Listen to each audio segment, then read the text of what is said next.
welcome all the viewers to this lecture series. आज व्याख्यान देने से पहले मैं सभी श्रोताओं को यह सूचित कर रहा हूँ कि मेरे बार बार अनुरोध करने के बावजूद भी आप लोग बड़ा बड़ा मैटर हाथ से लिख के भेजते हैं और उसका फोटो करके भेजते हैं, तो फोटो कॉपी करने पर भी पढ़ाई नहीं जाता। और अगर कोई डॉक्यूमेंट है, वो डॉक्यूमेंट का फोटो कॉपी करते हैं जो बड़ा बड़ा है, 1 पेज में है, 2 पेज में है, वो भी पढ़ने लायक नहीं है। इसलिए मैं पहले भी अनुरोध कर चुका हूँ, उस तरह का प्रश्न नहीं करें। कुछ ऐसे कॉम्प्लिकेटेड प्रश्न करते हैं जिसमें कि कई कागजात का जिक्र है, जो बिना कागजात को देखे हुए उसका सही उत्तर नहीं दिया जा सकता। कुछ लोग हैं जो हमसे पूरा मेरा नाम पूछते हैं, बहुत लोग नाम जानते हैं, कुछ लोग पता पूछते हैं, कुछ लोग समय लेते हैं कि आपसे मिलना चाहते हैं और समय लेने के बाद फिर नहीं आते हैं, और कुछ लोग तो कागज पत्तर समय पर लेकर के आ जाते हैं और राय लेके चले जाते हैं, तो उनका समाधान हो जाता है। लेकिन जो श्रोता कॉम्प्लिकेटेड क्वेश्चन है जिसमें कई डॉक्यूमेंट है, पुराना डॉक्यूमेंट है, बड़ा डॉक्यूमेंट है, पढ़ने लायक नहीं है, उस सब का सवाल पूछते हैं, तो उसका मुनासिब नहीं है। आज ये सभी जो सवाल है उसमें हम आधा अधूरा ही जवाब दे पाएंगे, इसलिए हम ये सूचित कर रहे हैं कि आगे से जिस श्रोता का जिस प्रश्नकर्ता का प्रश्न मेरे पास आएगा और पढ़ने लायक नहीं रहेगा, या तो फोटो कॉपी खराब हो या हाथ का लिखा हुआ खराब हो, पढ़ने लायक नहीं हो फोटो में, व्हाट्सएप पर मोबाइल के स्क्रीन पर पढ़ने में बहुत समय भी लगता है, और बड़ा बड़ा प्रश्न को पढ़ करके याद रखना फिर उसका सटीक जवाब देना, तो वो अगर प्रिंट निकलने लायक रहता है तो प्रश्न को हम सामने रखते हैं और पढ़ करके सुनाते हैं, ताकि जिनका श्रोता का प्रश्न है वो भी समझ जाए और अन्य श्रोता लोग भी उस प्रश्न को समझ करके उसके बारे में जानकारी हासिल करें। इसलिए जो मेरा उद्देश्य है उसकी पूर्ति नहीं हो रहा। तो आज के तारीख से आप सभी श्रोताओं से अनुरोध है कि भविष्य में उस तरह का पेपर नहीं भेजें। अगर उस तरह का पेपर मेरे पास आएगा या उस तरह का व्हाट्सएप पर आएगा जो पढ़ने लायक नहीं रहेगा, अगर कुछ पढ़ने लायक भी है तो बहुत बड़ा बड़ा मैटर है जिसमें कि कई कागजात का रेफरेंस है, और वो कागजात बगैर देखे हुए सही उत्तर नहीं दिया जा सकता है। तो उसके लिए आपको स्थानीय अधिवक्ता से मदद लेनी चाहिए, चाहे वहाँ पर आपको फीस देना पड़े या मुफ्त में राय मिले, जहाँ जैसे मिले राय। अगर वो पॉसिबल नहीं है तो आप मेरे पास सभी कागजात लेके आइएगा।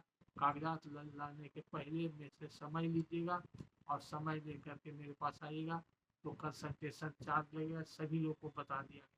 कोई भी डॉक्यूमेंट्स के आधार पर कंसल्टेशन होगा या ओरल कंसल्टेशन होगा या डिस्कशन होगा, जिसको कि कन्फ्रेंसिंग कहते हैं, तो उसका मिनिमम चार्ज मेरा 16,000 रुपये है।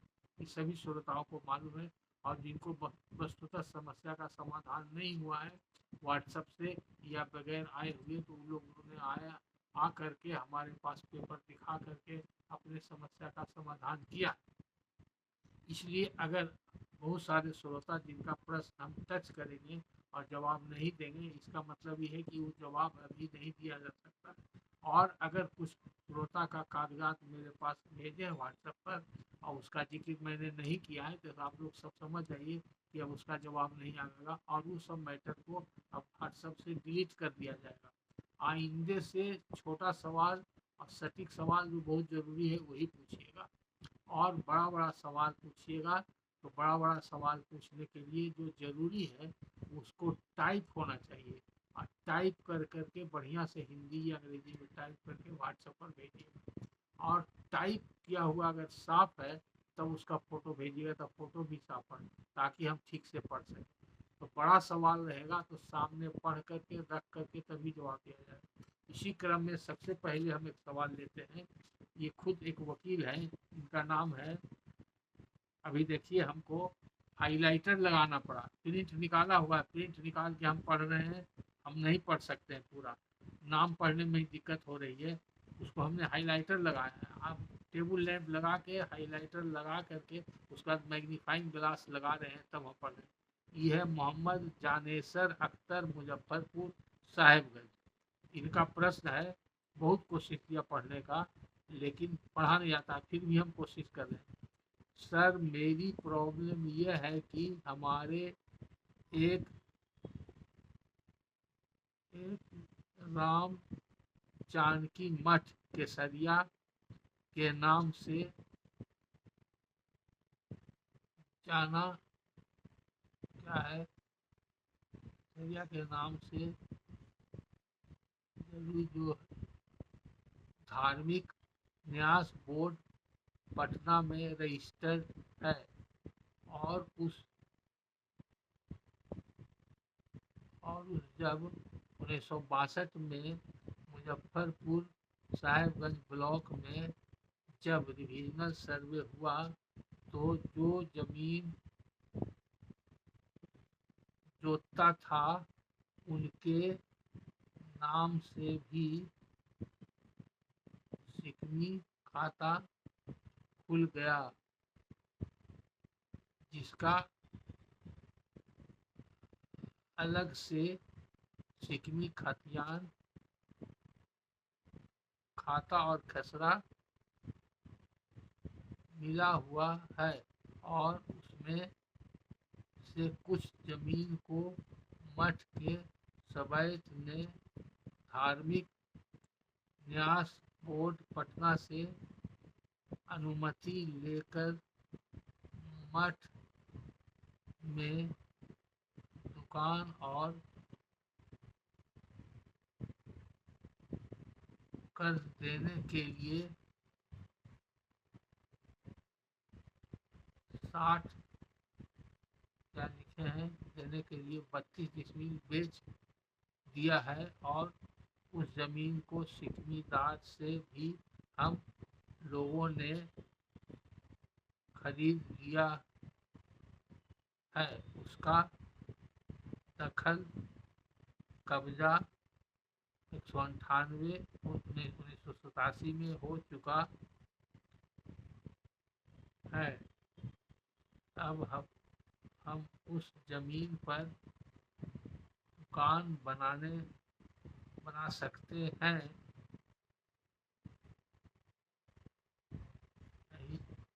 यही चलकर कोई खतरा तो नहीं होगी, और सरकार के तरफ से हमेशा ये बोला जाता है कि कोई भी आदमी अगर मठ मंदिर की जमीन खरीदा है, उससे रद्द किया जाएगा। ऐसी बात नहीं, आपका प्रश्न बहुत मुश्किल से हम पढ़े हैं और समझे हैं। आप तो खुद वकील हैं, आप वकील हैं तो आप फ़ोन पर डायरेक्ट बात कर सकते थे, आप समझ करके बात बोल सकते थे, और आप ऐसा मत भेजिएगा अख्तर साहब। और आप खुद वकील हैं, इतना बात आप समझ सकते हैं। अगर आपका पक्का कागज आ, देखिए ये पक्का राय जानना चाहते हैं तो सब पेपर लेके मेरे पास आना होगा, तभी आपको पक्का राय मिलेगा। लेकिन आप मठ की ज़मीन खरीदे हैं और मठ का ज़मीन बिक गया है बोर्ड के परमिशन से, और मठ के फायदे के लिए अगर ज़मीन बेचा गया है, मठ के लिए उसकी उपयोगिता है, तो फिर मठ की ज़मीन भी बिक सकती है, उसके लिए फॉर द बेनिफिट ऑफ मठ। और अगर न्यास बोर्ड ने, रिलीजियस ट्रस्ट बोर्ड ने परमिशन दे दिया है तो और अच्छी बात है। अब रही बात सिकमी की बात, तो सिकमी का मतलब है कि बटाई। तो मठ की ज़मीन कोई बटाई जोतता था, तो बटाई का राइट जो है आप नहीं खरीद सकते हैं, वो बटाईदार तो आप बटाई जोतते ही रहेगा। अगर बटाईदार राइट छोड़ दिया है तो आपको फिर राइट हो गया। तो पहले मठ का बटेदार था, अगर आप मठ से खरीद लिए हैं तो आपका वो बटेदार होगा, उसका जो बटेदारी हक है जोतने का वो रहेगा। अब वो मानिए कि खेती नहीं होता है और किसी कारण से अपना हक बेच दिया या क्या बेचा, क्या लिखा है कागज़ तो क्लियर पता चलता नहीं, उसने आपको कौन सा कागज़ लिखा है और कागज़ में क्या मजमून लिखा है। फिर भी अगर हम मान के चलते हैं कि सिकमीदार ने अपना राइट छोड़ दिया या अपना राइट आपको यहाँ बेच दिया, जबकि सिकमीदार को राइट बेचने का अधिकार नहीं है। सिकमीदार का राइट जो है वो ट्रांसफरेबल नहीं है और वो इनहेरिटेबल है, उसका बाल बच्चा जोतेगा, लेकिन वो बेच नहीं सकता है किसी को, सिकमीदार। तो वो बेचने का राइट नहीं है। फिर भी आप कौन सा कागज़ दिखाए हैं वो कागज़ देखने से पता चलेगा, नेचर ऑफ डॉक्यूमेंट। इतना मुश्किल से तोड़ तोड़ के पढ़े हैं, इसलिए आपका मोटा मोटी जो समझे हैं उसके हिसाब से आपका जवाब यही है कि आपको मकान बनाना है, दुकान बनाना है, बनाइए, कोई झंझट नहीं है। आपको बाद में ट्रस्ट बोर्ड से या सरकार से कोई, अगर ये मठ की ज़मीन है तो सरकार को कोई राइट नहीं है, मठ की ज़मीन है तो ट्रस्ट बोर्ड को कोई राइट नहीं। ट्रस्ट बोर्ड एक सुपरवाइजरी बॉडी है जो देखता है कि वहाँ मठ में कोई गड़बड़ी हो रही है कि नहीं हो रही है, उसके लिए उसको कुछ पावर दिया गया। तो ये आपके प्रश्न का उत्तर है। आइंदे से आप क्लियर सब प्रश्न भेजिएगा, क्लियर। और जहाँ पर डॉक्यूमेंट के आधार पर प्रश्न है वो डॉक्यूमेंट को देखना जरूरी है, बिना डॉक्यूमेंट देखे हुए सही उत्तर नहीं हो सकता। उसके बाद दूसरा प्रश्न है कन्हैया कुमार बेगूसराय से। इनका भी उसी तरह से है, इतना खराब लिखा हुआ है कि हाइलाइटर लगा के पढ़ रहे हैं। इन्होंने लिखा है, नमस्कार सर, मेरा नाम कन्हैया कुमार है, मैं बेगूसराय से बिलोंग करता हूँ। अब आगे इनका प्रश्न है, मैंने मैंने पापा ने मैंने या मेरे है क्या, मैंने पापा ने जमीन खरीदा 1970 में। मेरे पास सभी पेपर, रसीद अभी रसीद है। मैंने खरीदा है तो पेपर और रसीद है। अभी जब सर्वे करने के लिए गया तो बकास मालिक नील कोठी मंझौली का बोले जमीन है, आपको रेंट रोल देना होगा या 1861 1961-62 का रसीद। सर, रेंट रोल मिल नहीं रहा है, मैंने बहुत टाइम से ढूंढने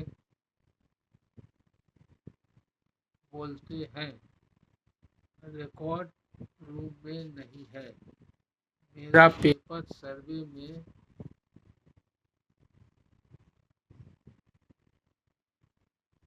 नहीं ले नहीं रहा है, क्या करें सर। अगर सर्वे में आपका पेपर नहीं ले रहा है, रेंट रोल नहीं है, तो आप कहिए रेंट रोल तो सरकार के पास है, आप चिरकुट पहले दीजिए रेंट रोल के लिए।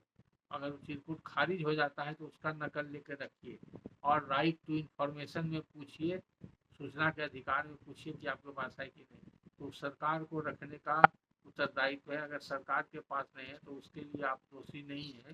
तो आपके पास जो केवाला है और जो रसीद है वो दिखाइएगा, उसी के आधार पर वो खुल जाएगा, आपका खाता खुल जाएगा सर्वे में। अगर नहीं खोलता है तो आप सर्वे पदाधिकारी कैंप में दीजिएगा, फॉर्म जो रहता है भर करके दीजिएगा। वो फॉर्म में सब कॉलम बना हुआ रहता है, जो कागज़ है उसमें लगा दीजिएगा। अगर उस पर भी नहीं मानेगा तो आप उसका शिकायत जो सर्वे सेटलमेंट ऑफिसर होता है उसके पास कीजिएगा। तो अगर उस पर भी नहीं होगा तब फिर आगे कार्रवाई कीजिए, कानूनी कार्रवाई करना पड़ेगा। फिर वहाँ पर वकील से मिल करके जैसा होगा आप कानूनी कार्रवाई कीजिए, तो आपको ले लिया जाएगा। उसके बाद अगला प्रश्न है अशोक कुमार वैशाली से। ये लिखते हैं कि इनके पास जो जमीन थी उसमें से 4 डिसमिल जमीन कट करके रिविजनल सर्वे के दौरान परमेश्वर हाजरा बद दोमन हाजरा के नाम से खतियान बन गया, लेकिन उस नाम का और बाप का नाम का व्यक्ति उस गांव में है ही नहीं। तो पूछते हैं कि मेरा हक बनता है कि नहीं।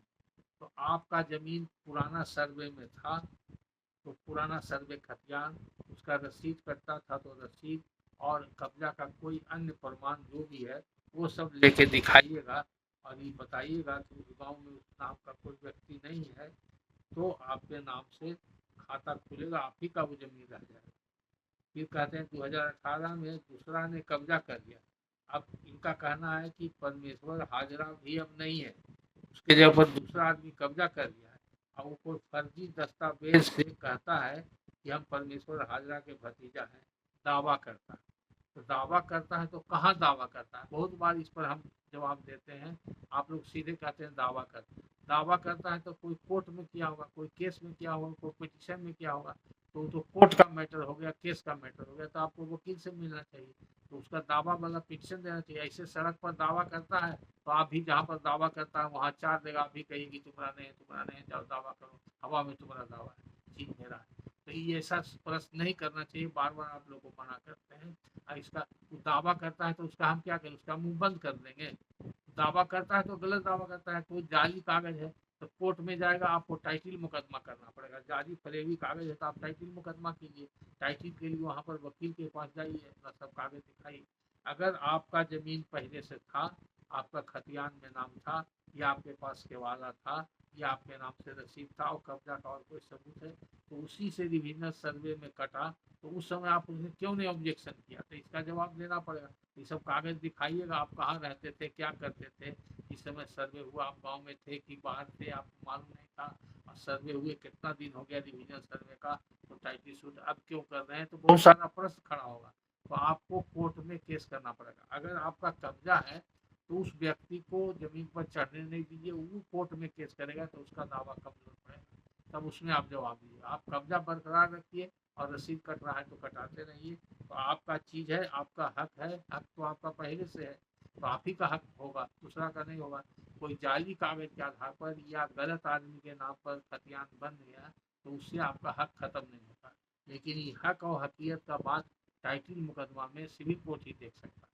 तो जैसा जरूरत होगा, अगर वो आदमी दावा करेगा कोई कोर्ट में, तब आपके लिए अच्छा है, कोर्ट से फैसला हो जाएगा, जिस कोर्ट में दावा करेगा वहीं इस बात के लिए आप लड़ जाएंगे। ठीक। उसके बाद एक प्रश्न है, वो प्रश्न नहीं है, बहुत से उर्दू के शब्द का वो माने पूछते हैं।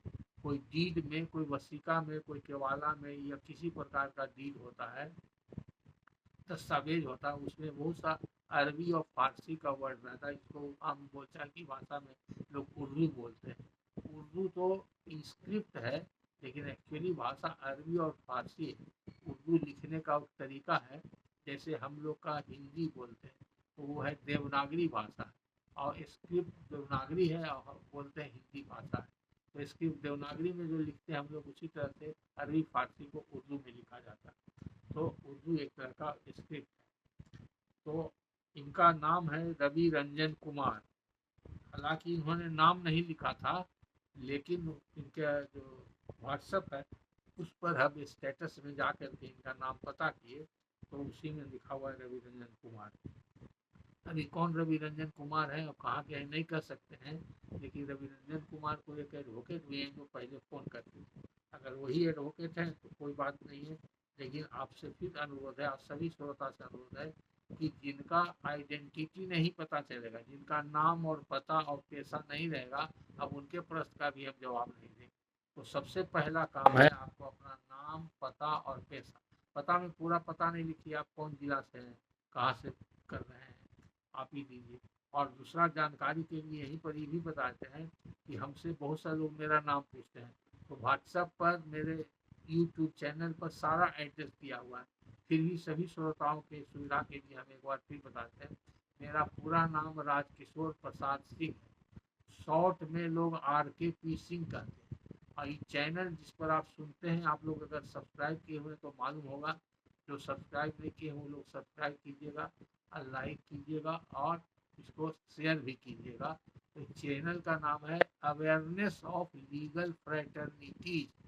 बहुत से लोग हमसे कहते हैं कि चैनल इस नाम से खोलते हैं तो खुलता ही नहीं है, तो जिनको उतना जानकारी नहीं है, स्पेलिंग लिखने में अगर गलती कर दीजिएगा तो channel awareness of legal fraternities plural में लिखिएगा। बहुत से लोग सिर्फ फ्रेटर्निटी लिख देते हैं तो नहीं खुलेगा। तो ऐसे श्रोता जिनको कि चैनल का नाम पूरा नहीं लिख सकते हैं, वो गूगल में, टॉकिंग गूगल में बोल करके खोल सकते हैं, अवेयरनेस ऑफ लीगल फ्रेटर्निटी बोलिएगा तो खुल जाएगा। अगर वो भी संभव नहीं है तो शॉर्ट में मेरा नाम गूगल को भी मालूम है, आप गूगल में बोलिएगा RKP सिंह लेक्चर, तो ये चैनल खुल जाएगा, सारा लेक्चर आ जाएगा। तो ऐसे कर करके आप देख सकते हैं। ये तो हुआ। और जिनको मालूम नहीं है। बहुत से लोग पूछते हैं कि आप कहाँ से बोल रहे हैं, आप कहाँ रहते हैं। बहुत से लोग आउट ऑफ स्टेट के भी लोग हैं, या बिहार के लोग, बहुत से लोग फ़ोन पर बात करते हैं तो वो कहते हैं सर हम बिहार से बोल रहे हैं। तो इसका मतलब वो लोग समझते हैं कि हम बिहार से बाहर से कहीं से बोल रहे हैं। अब बिहार में कहाँ से पूछते हैं तो बिहार खाली बोलते हैं। अब बिहार में कहा तो जिला बाद में बोलते हैं, जिला बाद में पूछते हैं कौन थाना कौन गाँव। तो जब फ़ोन पर भी बात करते हैं उसमें समय व्यतीत करते हैं और पूरा एड्रेस नहीं देते हैं, बताते हैं, तो ये भी ठीक नहीं। तो बहुत से लोगों को तो हम सुविधा के लिए कुछ डायरेक्ट छोटा मोटा प्रश्न है तो फ़ोन पर भी जब फ्री टाइम रहा तो हम जवाब दे देते हैं। तो ऐसा कोई अर्जेंट मैटर हो और छोटा मैटर हो तो आप जब फ़ोन कीजिएगा तो फ़ोन पर आप पूछ लीजिएगा फ्री है कि नहीं, अभी कुछ प्रश्न पूछना है तो ज़रूरी है तो हम आपको समय दे देंगे और फ़ोन पर भी जवाब दे देंगे। इसलिए ये एक तरह का सूचना है सभी प्रश्नकर्ता के लिए और सभी श्रोताओं के लिए। अब रवि रंजन जी ने जो जानना चाहा है उसके बारे में, वो अलग अलग वर्ड है, हम सब वर्ड एक बार पढ़ देते हैं, रवि रंजन जी समझ आएंगे। हालांकि उनका व्हाट्सएप पर देख करके हमको उतारना पड़ा, वो टाइप उसका नहीं हो सका, प्रिंट नहीं हो सका, तो हाथ से उतारे हैं। तो पहला शब्द है नविस्ते, दूसरा शब्द है बजरिए, तीसरा शब्द है जत संबंध, चौथा है मोबलिक, पांचवा है मवाजी, उसके बाद है एराजी, दीगर, बाकलम, मरकुमा तारीख, तहरीर, इकरार, मजमून, इमरोजे खरीदार, बनंबर हाजा, बतारिक बराबर, हाल खरीदार, दिगर खरीदार, हाल मुकाम। देखिए नविस्ते का मतलब होता है अंग्रेजी में परटेनिंग टू। जैसे राम ने श्याम को एक केवाला किया तो उसमें लिखेंगे केवाला नविस्ते राम बनाम श्याम, माने राम को पर्टेन करता है जो केवाला लिखने वाला है, वहाँ पर नविस्ता वर्ड यूज होता है डॉक्यूमेंट में। और बजरिए का मतलब हुआ थ्रू, द्वारा, बजरिए का मतलब द्वारा। जैसे कि आप बजरिए डाक चिट्ठी आया तो बजरिए का मतलब थ्रू, द्वारा हुआ। जब संबंध कहते हैं केवाला में जो रुपया का लेन देन होता है, यानी कोई विक्रय पत्र है, सेल डीड है, तो जो प्राइस मनी होता है, जो कंसिडरेशन अमाउंट है, जिसको बोलते हैं जरसम्मन। तो फारसी शब्द है जरसम्मन का मतलब सेल प्राइस, किसी भी जमीन का या किसी भी संपत्ति का बिक्री जो हुआ तो कंसिडरेशन अमाउंट है उसको जरसम्मन बोलते हैं। अब मोबलिक, मोबलिक का मतलब होता है लगभग, मोबलिक लगभग। जैसे कि मोबलिक 20 रुपया मतलब लगभग 20 रुपया, मोबलिक उस सेंस में कहा जाता है। और नहीं तो जैसे कहते हैं अंक में अगर लिखा हुआ है तो मोबलिक 20, मोबलिक मोल लेकर के सुनना देके 20 लिखेंगे, उसको शुद्ध हिंदी में लिखेंगे तो अंके 20, अंके 20 रुपया लिखा जाएगा। अगर अंग्रेजी में लिखते हैं तो RS डॉट देके तो रुपी 20 ऐसे लिखा जाएगा, तो हो गया मोबलिक। अब मवाजी, मवाजी का मतलब होता है लगभग। जैसे कोई जमीन के बारे में लिखा हुआ रहता है अराजी मवाजी 5 बिस्मी। अराजी का मतलब लोग समझते हैं एरिया, अराजी का मतलब एरिया नहीं होता है। अराजी का मतलब होता है वैसा जमीन जिसमें खेती होता है, खेती की जमीन को अराजी कहते हैं। इसलिए केवाला में देखिएगा अराजी हकीयत काश रैती बसगे नगदी कायमी, वो सब पुराना पुराना केवाला में लिखा हुआ मिलेगा। तो ये आप समझ गए, नविस्ते का माने समझ गए, बजरिए का माने समझ गए, जसम्मन का माने समझ गए, मौली का माने समझ गए, मवाजी का माने समझ गए। एराजी का मतलब होता है, अराजी का मतलब हुआ जमीन जिसमें खेती होती है उसको बोलते हैं अराजी। और दिगर का मतलब होता है दूसरा, जैसे दिगर खरीदार, एक खरीदार आप हैं, एक दिगर खरीदार है, एक दूसरा खरीदार। और दूसरा वाह कलम, वाह कलम मतलब कलम से, बा लगाने से होता है साथ। जैसे कि कहते हैं बा अदब मतलब अदब के साथ। आए होता है बे, बे का मतलब होता है निगेटिव, माने बिना, बड़ा बेअदब है, माने बिना अदब का है। और बा कलम कहते हैं कि कलम के साथ, बा अदब कहते हैं अदब के साथ, है ना। तो उसी तरह से बा कलम माने कलम के साथ। ये बा कलम लिखा जाता है कब, जैसे कोई आदमी दस्खत करता है तो लिखता है सही रामचंद्र प्रसाद बा कलम खान, तो माने कलम से, अपने कलम से लिखता है तो उसको बोलते हैं बा कलम खान। तो कलम, कलम के साथ, वो अपने कलम के साथ है, अपने दस्तखत किया तो बा कलम हो गया।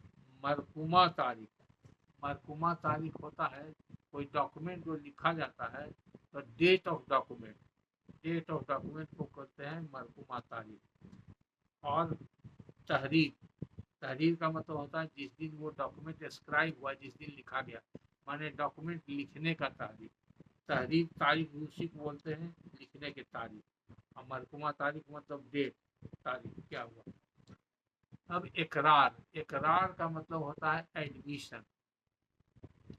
एडमिशन क्या, जब रजिस्ट्री कचहरी में कोई डॉक्यूमेंट रजिस्ट्री के लिए दाखिल होता है, जैसे मान लीजिए सेल डीड है, केवाला है जिसको बोलते हैं विक्रय पर, तो बेचने वाला आदमी जाता है रजिस्ट्रार के सामने खड़ा होता है, और वहाँ पर वो इकरार करता है, रजिस्ट्रार के सामने कहता है, और रजिस्ट्रार भी उससे पूछता है कि आपने कितना ज़मीन बेचा, कितना रुपया में बेचा, किसको बेचा। तो ये जो रजिस्ट्रार के सामने जाके वो कबूलता है, गछता है, स्टेटमेंट देता है, उसको बोलते हैं इकरार करना। अंग्रेजी में उसको बोलते हैं एडमिशन ऑफ एक्सक्यूशन। तो इजरा कोई भी डॉक्यूमेंट जो लिखता है व्यक्ति, उसको बोलते हैं संपादन करना, एक्सक्यूशन करना, या किताबत करना, या इंडोर्समेंट बनाना। तो दस्तखत किया, सही दस्तखत किया, जैसे मान लिया राम ने बेचा जमीन, तो लिखेगा सही राम, के वाला लिखा सो सही है, कुल मजमून वसीका का पढ़ के समझ लिया, कुल जसमन वसूल पाया बाकलम खास, ऐसा लिखेगा। तो इसको केवाला पर जो दस्तखत करता है, वो लिखता है, पुराना ढर्रा है लिखने का, तो वो कहलाता है एक्सक्यूशन इंडोर्समेंट। वो संपादन करना, वो विलेख का संपादन करना, यानी कि जो लिखने वाला व्यक्ति है एक्सक्यूटेंट, एक्सक्यूटेंट द्वारा डॉक्यूमेंट एक्सक्यूट किया गया, एक्ट ऑफ एक्सक्यूशन हुआ, एक्ट ऑफ एक्सक्यूशन वो हुआ संपादन। तो उसको एक्सक्यूट करने के बाद तब फिर वो जाता है रजिस्ट्रार के सामने, तब वो एडमिट करता है कि हाँ ये मेरा ही लिखा हुआ है।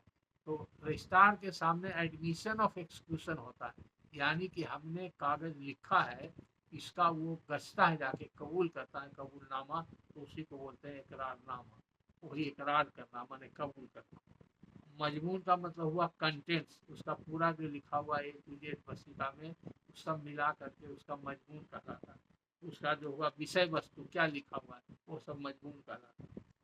इमरोजा खरीदार, इमरोजा खरीदार मतलब एक ही दिन दो आदमी खरीद रहा है, तो आज ही का खरीदार, इमरोजा का मतलब आज, और खरीदार माने खरीदने वाला व्यक्ति, बायर, परचेजर, या क्रेता जिसको कहते हैं। जैसे राम और श्याम दोनों ने मोहन से जमीन खरीदा 5-5 डिसमिल जमीन, ठीक है, और एक दूसरे के चौहद्दी में। तो एक आदमी जो पहले लिखाया, तो वो अपना वसीका में चौहद्दी दिया, तो वो देगा उत्तर तरफ मोहन खरीदार इमरोजा, मतलब आज ही के तारीख में वो भी खरीदा है, इसलिए मोहन खरीदार इमरोजा। उससे पता चलेगा कि जो चौहद्दी में खरीदार का नाम है वो आज ही खरीदा है, वो पहले से दूसरा आदमी का नाम है। वहाँ पर इमरोजा शब्द इस्तेमाल होता है, इमरोजे खरीदार, या अंदर में भी मजबूत में हो सकता है। और नंबर हाजा, हाजा का मतलब होता है प्रेजेंट। अगर कोई नंबर हाजा है माने दिस नंबर, प्रेजेंट नंबर, हाजा का मतलब हुआ। बतारिक बराबर, बतारिक बराबर, बतारिक माने बराबर, नंबर हाजा बतारिक बराबर, एक ही तारीख में एक ही नंबर है, माने एक ही प्लॉट में दूसरा आदमी भी खरीदा। जैसे कि वो खरीदार नंबर हाजा, जैसे चौहद्दी में एक प्लॉट है, मान लीजिए 10 डिसमिल का, 5 डिसमिल बिका, और 5 डिसमिल बगल में जो है, तो उसका चौहद्दी में लिखा रहेगा, बगल वाला चौहद्दी में प्लॉट नंबर हाजा, प्लॉट नंबर हाजा, है ना, वही प्लॉट का हिस्सा है ना, वो तो उसको नंबर हाजा, चौहद्दी में वही प्लॉट है, उसी प्लॉट का प्लॉट नंबर हाजा का ही हिस्सा है, या पार्ट प्लॉट नंबर हाजा, या 6 डिसमिल प्लॉट नंबर हाजा, माने जो प्लॉट हम बेच रहे हैं और वसीका में लिखा हुआ है, वो वसीका का प्लॉट नंबर, वही प्लॉट नंबर उधर चौहद्दी, तो वहाँ पर नंबर हाजा लिखा जाता है। या अंदर मजमून में भी नंबर हाजा, मतलब वही प्लॉट जिसका ऊपर में रेफरेंस आया है, वो नंबर हाजा। और हाल खरीदार, हाल का माने प्रेजेंट, अभी जो खरीदा, एक खरीदार इमरोजा हुआ जो आज ही खरीदा है 7 साल, और हाल खरीदार माने कुछ दिन पहले खरीदा है, हाल खरीदार। और दिगर खरीदार का मतलब दिगर माने दूसरा दूसरा खरीदार। और हाल मुकाम, मुकाम माने निवास स्थान। तो कोई आदमी मान लीजिए कि रहता है कलकत्ता में और अभी वो पटना में आया हुआ है, तो एड्रेस लिखेगा अपना, कलकत्ता का पता लिखेगा, और पटना में कागज कर रहा है तो लिख देगा हाल मुकाम पटना, मतलब अभी हम पटना में रह रहे हैं, एट प्रेजेंट एड्रेस जिसको बोलते हैं उसको हाल। ये सब शब्द है रवि रंजन जी, आप ध्यान से पढ़िएगा और इन सबको नोट कर लीजिएगा। कागज में आपको डिक्शनरी वगैरह में मिलेगा, बहुत सारा डिक्शनरी बाजार में उपलब्ध है, उस सब में खोजिएगा तो आपको जानकारी मिलेगी। या पुराने जानकार लोग, जो कातिल लोग, राइटर लोग हैं, या सिविल कोर्ट में पुराने साइज लोग हैं, या पुराने वकील लोग हैं, वो लोग भी बहुत सा वर्ड का माने जानते हैं, अब बता देंगे। और एक बार आप पढ़ लीजिए और सुन लीजिए, उसको याद रखिए तो अच्छी बात है, नहीं तो डायरी में सब नोट कर लीजिए, पूछ पूछ के नोट कर लीजिए तो आगे काम देगा।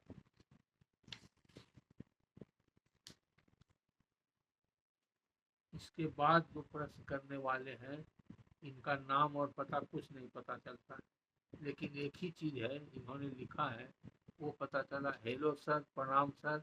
प्रणाम सर, हिंदू सक्सेशन एक्ट में पर कैपिटा और पर स्ट्रिप शेयर क्या होता है? उसके बाद लिखते हैं, सर प्रणाम, मैं एक कैडेस्ट्रल सर्वे खतियान का संपूर्ण विवरण जो मुझे एक एप्लीकेशन और इंफॉर्मेशन के तहत अंचल मधेपुर से प्राप्त हुआ है, खासकर उस खतियान में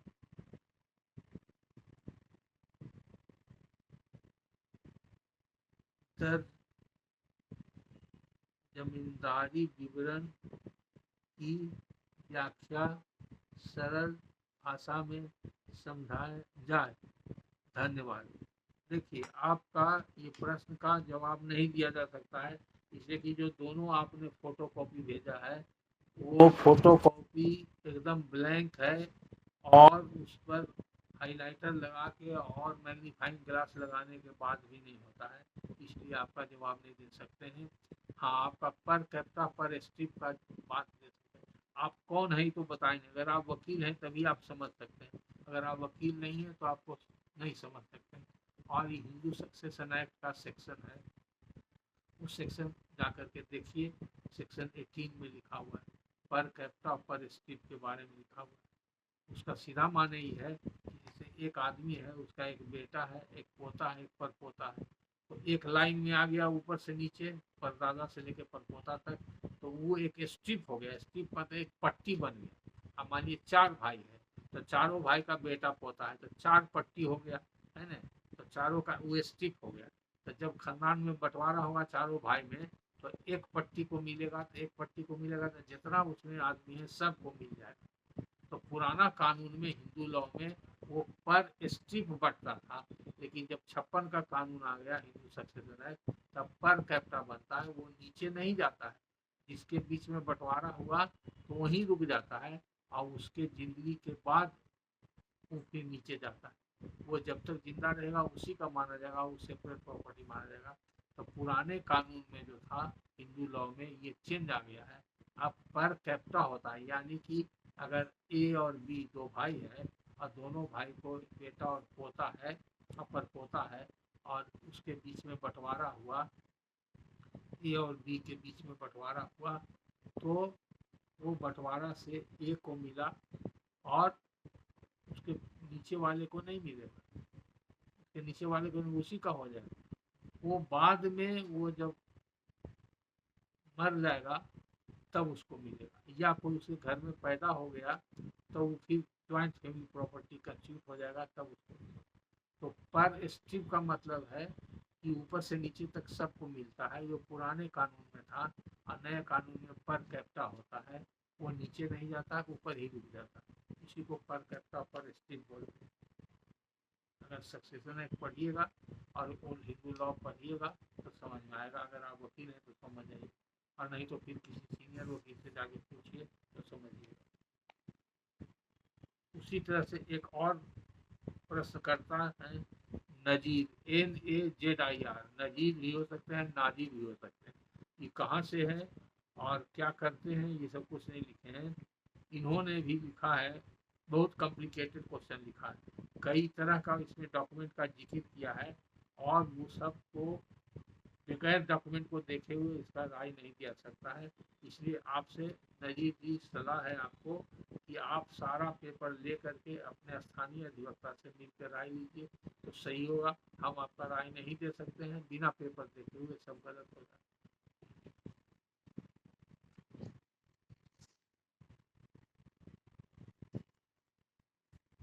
सभी प्रश्न को पढ़ने में हमको दिक्कत हो रही है, और बहुत सारे डॉक्यूमेंट्स है, जैसे इनका है जो पहले वाले जो लिखे थे, जो नाम नहीं लिखे हैं, पर कैप्टा और पर एसटी वाले, उनका 3-3 डॉक्यूमेंट का फोटो है, कोई नहीं पढ़ा गया। नजीर का जो है वो भी नहीं पढ़ा गया, और उसमें है तो कॉम्प्लिकेटेड है। अब उसके बाद है प्रश्न इनका एक धर्मेंद्र कुमार है, ये लिखते हैं, हालांकि इनका भी बहुत मुश्किल से पढ़ा जा रहा है। प्रणाम सर, मैं धर्मेंद्र कुमार रामगढ़ झारखंड से हूँ। मैं पेशे से म्यूचुअल फंड वितरक हूँ।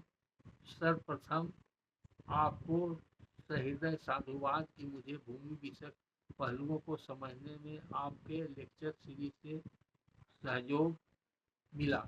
मेरा प्रश्न है कि खेवट के संदर्भ में जरपेशगी क्या है एवं उसमें दर्ज रिश्योरेबल अधिकार क्या होता है। देखिए, सबसे बड़ी बात है, खेवट के बारे में हम बता चुके हैं, और पहले मेरा सर्वे के ऊपर बहुत सारे लेक्चर आ चुका है, उसमें खेवट किसको कहते हैं आप जानते हैं। खेवट जैसे खतियान रैयत का खाता होता है, एक डॉक्यूमेंट है, जैसे अकाउंट रहता है बैंक में, बैंक अकाउंट खाता मिलता है ना, खाता पासबुक जैसे कह सकते हैं, तो उसी तरह से समझने के लिए समझिए कि जो खतियान है वो रैयत का पासबुक समझिए। इसमें रैयत का जमीन, खाता नंबर, प्लॉट नंबर, अराजी सब लिखा रहता है, रैयत का नाम लिखा रहता है, किस जमीन। उसी तरह से जमींदार जिसकी जमींदारी होती है तो उसका तौजी नंबर और कितना मालगुजारी, उसका तौजी में कितना जमीन है, कितना मालगुजारी है, ये सब लिखा रहता है। जमींदार का जो पासबुक है उसको खेवट बोलते हैं। अब खेवट के अलावा अब दूसरा शब्द आए जरपेशगी। जरपेशगी कहते हैं इजारा को, रेहन को।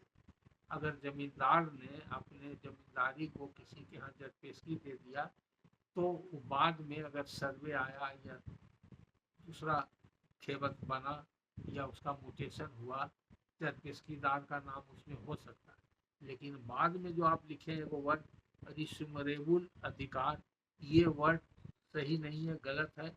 आप कहाँ से लिखे हैं, अगर आप सही स्पेलिंग इसको कीजिए, यानी तो डिक्शनरी में देखिए, ये वर्ड आपको नहीं मिलेगा। रिश्योरेबल अधिकार नहीं है वो। अगर जरपेशगी है तो उसको रिडीमेबल हो सकता है, रिडीम करने का अधिकार हो सकता है, यानी इजारा छुड़ाने का अधिकार। और इससे कोई मतलब नहीं, आपको अधिकार क्या होता है। अगर आप वकील नहीं हैं तो आप उसको नहीं समझिएगा, ये कॉम्प्लिकेटेड मैटर है, रिडेम्पशन का matter, transfer of property act का मैटर।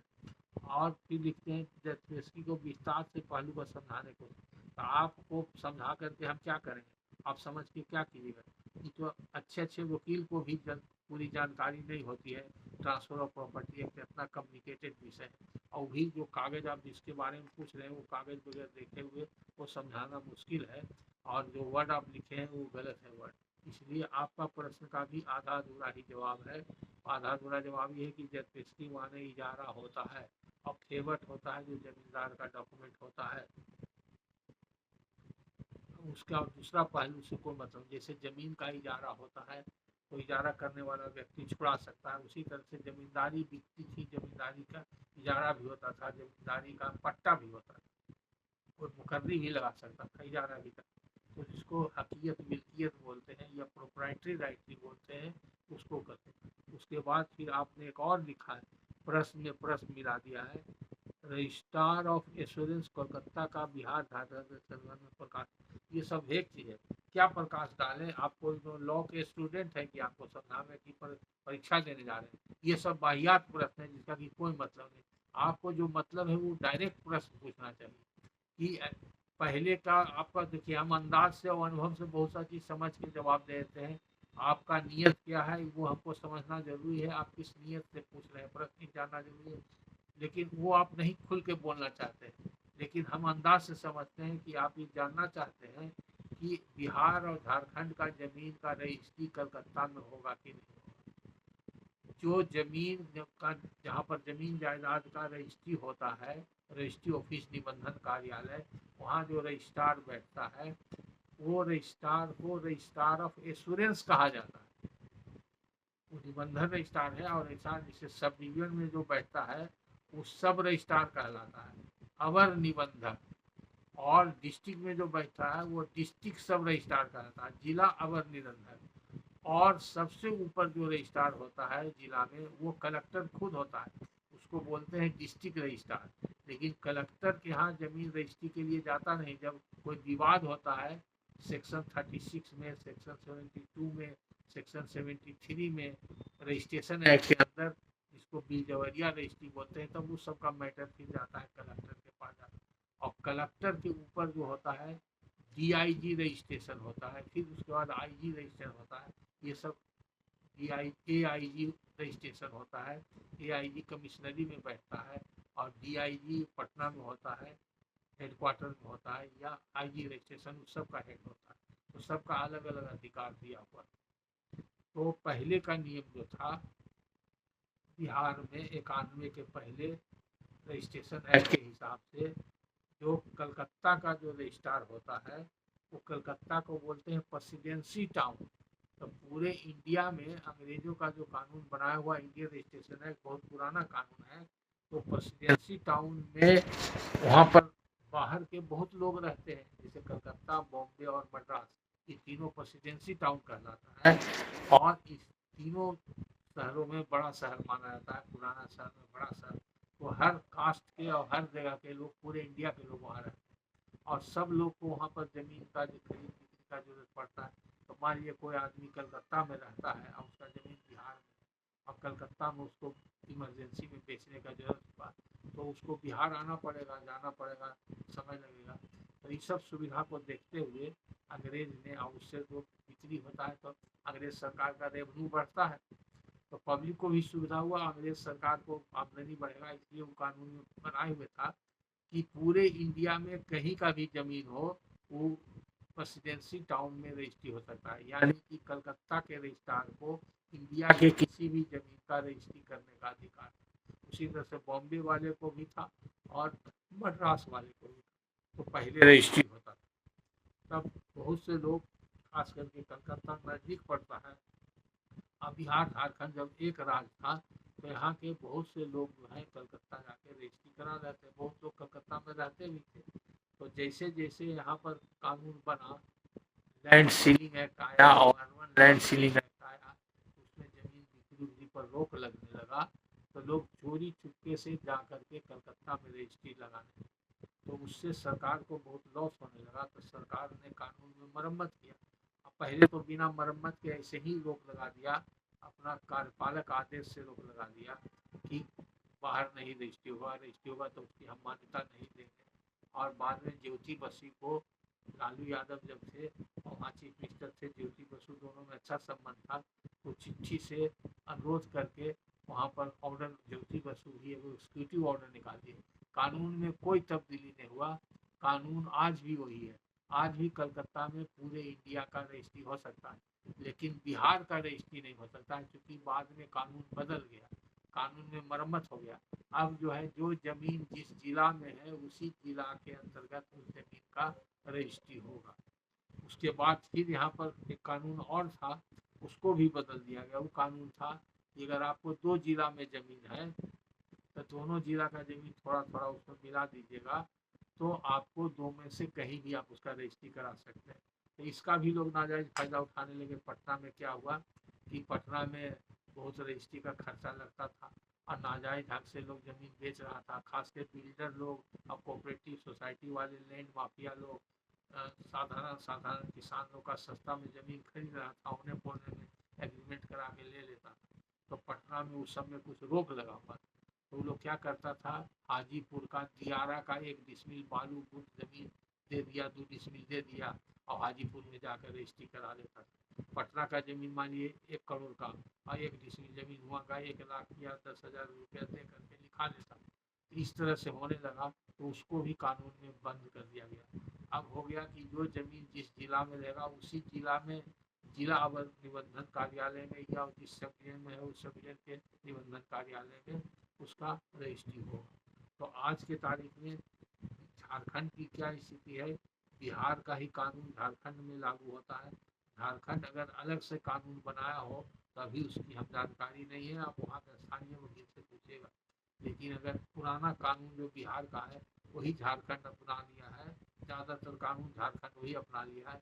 तो इस हिसाब से झारखंड की ज़मीन का और बिहार की ज़मीन का कलकत्ता के रजिस्ट्रार के यहाँ नहीं रजिस्ट्री हो सकता।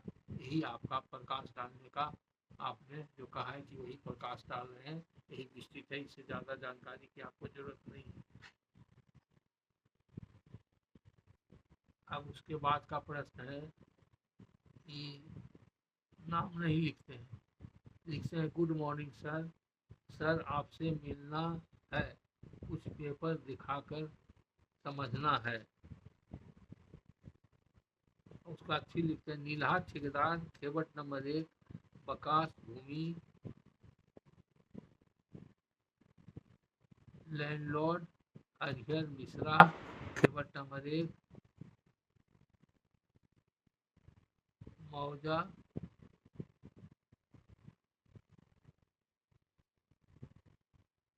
एक ही है।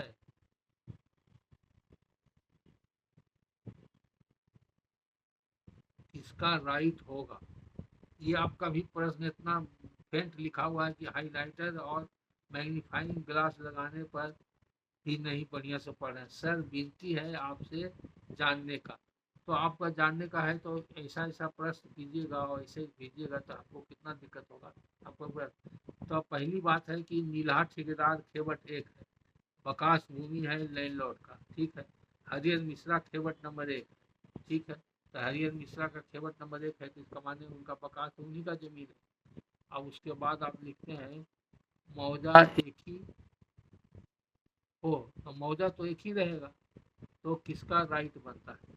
तो ये जिसका जमीन था जमींदार का हरिहर मिश्रा का खेवट था, उसी का जमीन था उस समय। अब उसके बाद वो क्या हुआ वो बकास का, इस बकास पर मेरा लेक्चर है, उससे आपको मिल जाएगा। अगर वो जमीन को बंदोबस्त कर दिया गया, किसी को तो बंदोबस्तदार का हो गया, फिर उसका रेंट रोल बन गया, रसीद कट गया तो उसका हो गया। अगर मानिए कि वो हरिहर मिश्रा ही रह गए, उन्हीं के कब्जा में रह गया, जमींदारी जब चला गया तो उनके बाल बच्चा या उनका कुल रसीद कट गया, रेंट रोल बन गया तो उनका हो गया। तो अभी जो व्यक्ति का कब्जा है जिसके नाम से रसीद कट रहा है उसी का होगा। बकास का रैयती कब हुआ, बकास रैयती कैसे हुआ, ये जानना बहुत जरूरी है। उससे संबंधित बात भी आपको बताना होगा, सिर्फ एक लाइन लिख देने से नहीं होगा। इसलिए आप लोग को बराबर कहते हैं कि पूरा समझ बूझ करके क्या आपका उद्देश्य है वो समझ बूझ करके प्रश्न कीजिए, और नहीं हो तो स्थानीय अधिवक्ता से मिल के प्रश्न बनवाइए और उनसे बात करके कीजिए। तो आप ऐसे ही चाहिएगा, जब मन होगा कुछ 1 लाइन 2 लाइन लिख दीजिएगा। तो हमारा समय भी इतना, आप लोग के सेवा के लिए हम इतना समय दे रहे हैं और कोशिश कर रहे हैं कि ज़्यादा से ज़्यादा लोग को उसका लाभ मिले, लेकिन आप लोग उसका अनुचित लाभ उठा रहे हैं। अनुचित लाभ ये उठा रहे हैं कि जहां आपको वकील से मिलना चाहिए, जहां ज़रूरी है आपका केस करना ज़रूरी है या केस करने के पहले राय लेना ज़रूरी है और ज़मीन को बचाना ज़रूरी है, ज़मीन जायदाद से संबंधित मामला होने जा रहा है या होने की संभावना है, तो ज़रूर एकदम शीघ्र वकील के पास जाइए, उनको शुल्क दीजिए जो उनका राय विचार का शुल्क है, वहाँ राय लीजिए। अगर वहाँ संभव नहीं है तो हम आपके लिए यहाँ बैठे हुए हैं, लेकिन यहाँ पर आप आइएगा। कहाँ से दूर से आप आते हैं, बहुत लोग दूर दूर से आते हैं, झारखंड से भी आते हैं इतना दूर से राय। लेकिन जो व्यक्ति इतना प्रबुद्ध और समझदार है और जिसको वहाँ पर सेटिस्फेक्शन नहीं हुआ, जिसको सही राय नहीं मिला और संपत्ति उस प्रकार का है जिसमें कि उनको अच्छे वकील की आवश्यकता है, तो वो लोग आकर के अब फीस जमा करके राय लेकर के जाते हैं और संतुष्ट होकर जाते हैं। इसीलिए ऐसा आगे जितने भी प्रश्नकर्ता हैं इस बात का जरूर ख्याल रखेंगे और हम अपना नाम भी बता दिए आप लोग को, पूरा बता भी दिए, फ़ोन नंबर भी उपलब्ध है बता दिए, चैनल के बारे में भी बता दिए हैं। आप सभी लोग जितना पुराना लेक्चर है उसको भी खोल के देखिएगा। इवन की क्वेश्चन एंड आंसर सीरीज जो है उसको खोलिएगा तो बहुत सारे प्रश्न जो आप लोग पूछ रहे हैं पहले के प्रश्नकर्ता लोगों ने पूछा है, तो वो सब देखने के बाद जितना समय इसमें आप बर्बाद करते हैं उतना समय अगर लेक्चर सुन लीजिएगा तो बहुत सारा ऐसा प्रश्न है जो बहुत सारे टॉपिक वाइज है, बहुत सा टॉपिक वाइज कुछ कुछ जिसमें टॉपिक रहता है इंपॉर्टेंट। अब इस तरह का छिटपुट जो प्रश्न रहता है मिसलेनियस टाइप का रहता है, उसमें टॉपिक देना बहुत मुश्किल है, क्योंकि टॉपिक अगर कोई लेक्चर का टॉपिक होता है तो उसमें खास नियम है कि बड़ा ज़्यादा बड़ा टॉपिक हम नहीं दे सकते, उसका जो कुछ शब्द में ही टॉपिक देना चाहिए, लिमिटेड है, तो वो शब्द ज़्यादा हो जाता है तो यूट्यूब पर नहीं लेता, तो इसीलिए सभी चीज़ को हम समाहित नहीं करते हैं। जहाँ बहुत तरह से हौच पौच खिचड़िया प्रश्न है तो सीधे land law question and answer series बोल देते हैं, तो इसलिए ये भी आज का जो है lecture land law question series में ही आएगा। और अब जिनका छूट गया है वो समझिए कि उनका जवाब देने लायक नहीं है, उन्हीं का छूट गया है। हम सब अप टू डेट कर दिए हैं व्हाट्सएप पर जितना प्रश्न है। हाँ, कुछ यूट्यूब का छूटा हुआ है, यूट्यूब का प्रश्न फिर प्रिंट करवा के लेंगे।